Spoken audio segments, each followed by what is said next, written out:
Welcome to New Generation. This season is on fire. I'm telling you, we're still in Botswana and we're in Tamaga village. We're going to be talking to a young man who's got some stuff going on. He's creating, energy using natural resources, using the sun. Yes, we're with a gentleman by the name of Bernard. Bernard, how are you doing, man? I'm doing great, and you? I'm great, man. Tell me a little bit about yourself. Where can I start? I'm a young man, born and raised in these dusty roads of Tamaga. Tamaga is located approximately 30 to 40 kilometers from the capital city of Botswana, Gaborone. And I would say I'm just this funny person who likes experimenting, and I like engineering world. I like trying new things. Okay. I believe in impossibles. That's what I can say. You believe in impossibles. I like that, man.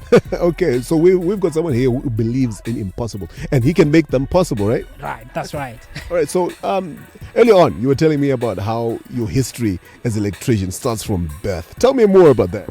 Okay, I was born 1997 on the 23rd of November in this village. The passion and how it started with electricity or the electrical world. My father is an electrician. Just back in the apartheid, during the wars, during the era for Nelson Mandela. And the passion, how did it start? When I was young, as a little boy, I never had toys. My toys were my father's tools. So I was born around electrical tools. You might say your testimeter, your screwdriver. So really that's where the passion started. I would like to go on his opportunity. Since we started together in 1989, when I was working under mine, and then after school, it's always with me when we were installing electricity on the village. We started him from 1989 until now, until he finished Form 5, and then he started to go to learn electrician in Botswana vocational training.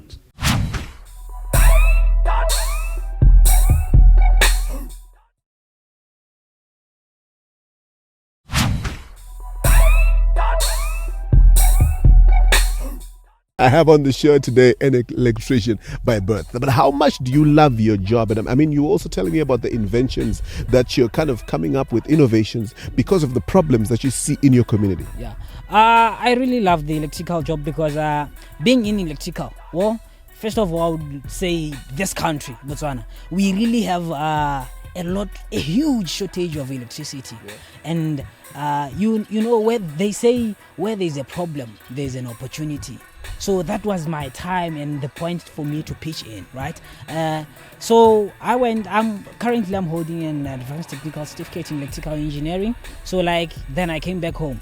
The problem here in this village is still a rural village. We're still developing. We can go for 4 days with no electricity. So business people like butcheries and other people, electricity is a daily need, I would say that. So when there's no electricity, people in that business, they make losses. Yeah. So I really had to come with an idea. How can I solve that problem? So we are using coal to generate electricity. And as everyone knows, coal is not environmentally healthy or friendly, I would say. So that was an opportunity for me to pitch in to solve the community's needs, and as well as to reduce the use or the damage in the global warming effect, to use green energy to solve the problem that I've seen in my community. So that was the main edge for me to get into solar energy and produce the electricity and solve the problem of my co-friends and community at large. All right, so tell me about how you kind of make the generators and all these things. But before you even tell me about the generators, earlier on you also told me about meat processing and biltong and things like that. Those ideas, are you doing anything with those ideas? I once met a man called Dan Vek. He's from Khanti. The farm is over 200 kilometers away from the capital city, where this man is processing his biltons in Gaborone. So the main problem or the main expenditure in the production of this biltong, it was traveling the bridge between the farm and the factory where these biltons are processed and produced. So he had to slaughter from the farm, go kilometers to go and process that bilton and distribute it. So I came up with an idea. There's a problem, and I'm an electrician, which means there might be a solution. So I came up with an idea. How can I design a bilton machine which use solar? We have sunlight at the farm, but we don't have electricity. How can I generate electricity to operate this bilton machine straight in the farm to reduce costs? So I came up and made a hypothesis that I can operate a bilton machine using 12 volts fans as well as invigilators and dehydrators, which use less power but operating at the same speed as the one which in the town which use AC, which is the alternating current.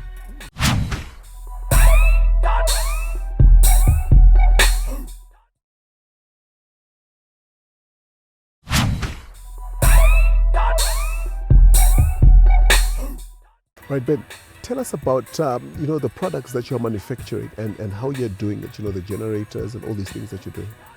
Okay, I would say I'm very vast in the electrical industry. I do wiring houses, electrical fans, anything which is electrical and electronic related, whether electrical devices I do fix, installing I do fix. But then how did it come about for me to venture into solar? As I've said, it was due to the lack of power or power shortage in this country. So I saw that solar is the right way to go.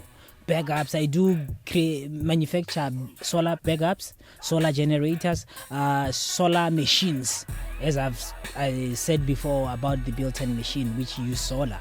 So yeah, I do anything which is electrical and electronics related. And tell me about the process. How do you come up to putting all these things together? And yeah. Okay, when we get to the process of doing such things, basically I'll be more into the solar side. The most problem that I do meet is due to the supplies. Most of the stuff which I use, like solar panels and other controllers, we are taking them out of Botswana. Most of them are assembled in South Africa. So like for me to have as much as I can, it's a limit. And the more you take things outside the country, from other country, it's expensive. So my raw materials are a bit expensive, which at the end of the day is going to push me for me. I would say my product will be a bit expensive as well, due to where I do take my raw materials. But in all, I would say the process is not that difficult most of the time, because like as much as before I do anything, I do researches. I'm an electrician. I do researches. I see what I do need. Some coils. I also do recycling, because some solar products that I do, I take coils from old damaged electrical devices like radio, your TV. So I do recycle. Take sometimes people throw away like radios and TV. It doesn't mean everything within it is dead. Maybe sometimes it's just a PC board, but some motors and coils are okay. So I go an extra mile to find dead electrical gadgets around and take some other parts from such, and then I recycle making those solar products. What can you say to other young people out there who have not started projects but who have ideas like you and who think they can do something about the problem? What can you say to inspire them to also start? To my fellow Africans, I always tell people that Africa, we are very rich, and believe in the impossibles. So we're here in Tamaka village, and I've just been with Bernard, and he's just been showing me very exciting ideas, innovations on electrical solutions. So if you're in Africa, you have a solution on something, get in touch with us with those contacts that are on your screen, and we'll bring you onto the show. It's been New G here in Botswana. See you next time.